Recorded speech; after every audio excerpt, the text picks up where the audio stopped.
মোহাম্মদের নাম জপেছিলি বুলবুলি তুই আগে,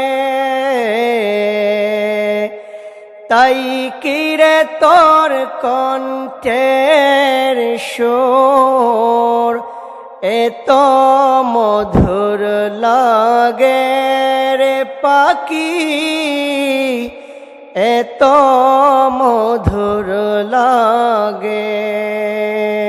যারে পাখি ওড়ে যারে আমার নবীর দরবারে,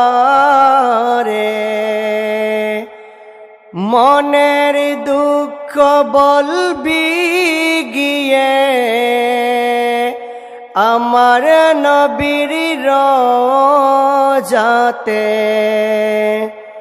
যারে পাখি ওড়ে যারে আমার সালাম নিয়ে ওরে, বলবি গিয়ে নবীর দ্বারে মনের যত আশা পাখি, মনের যত আশা। ওরে পাখি যারে উড়ে